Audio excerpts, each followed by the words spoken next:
Pemberontakan APRA. Angkatan Perang Ratu Adil atau APRA dibentuk oleh Kapten Raymond Westerling pada tahun 1949. Ini adalah milisi bersenjata yang anggotanya terutama berasal dari tentara Belanda, KNIL, yang tidak setuju dengan pembentukan Angkatan Perang Republik Indonesia Serikat atau APRIS di Jawa Barat, yang saat itu masih berbentuk negara bagian Pasundan. Basis pasukan APRIS di Jawa Barat adalah Divisi Siliwangi. APRA ingin agar keberadaan negara Pasundan dipertahankan sekaligus menjadikan mereka sebagai tentara negara federal di Jawa Barat. Karena itu, pada Januari tahun 1950 Westerling mengultimatum pemerintah RIS. Ultimatum ini segera dijawab Perdana Menteri Hatta dengan memerintahkan penangkapan terhadap Westerling.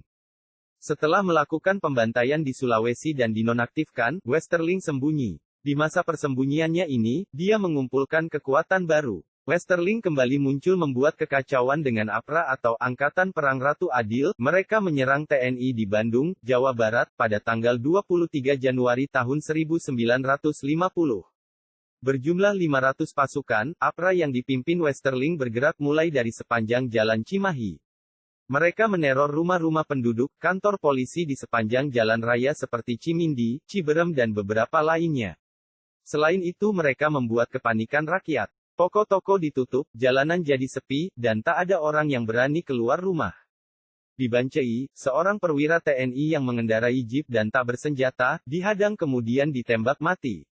Mayatnya ditinggalkan terkapar begitu saja. Pasukan APRA juga membabi buta menembaki para anggota Divisi Siliwangi. Kejadian ini memakan korban 79 anggota Divisi Siliwangi. Dalam penyelidikan kepolisian pada awal 1955, ada temuan tambahan korban sebanyak 15 prajurit, bahkan salah satu di antaranya berpangkat kapten.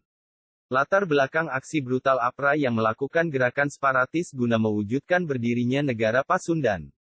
Jika negara Pasundan ini bisa berdiri, maka APRA sebagai angkatan perangnya. Ada juga yang menyebutkan jika APRA yang diketuai Westerling adalah upaya kudeta terhadap Bung Karno.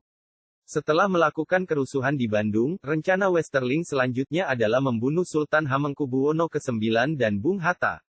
Tapi rencana Westerling gagal karena ia telah diburu TNI. Dia pergi ke Jakarta dan kabur menuju Singapura lewat Pelabuhan Tanjung Priok.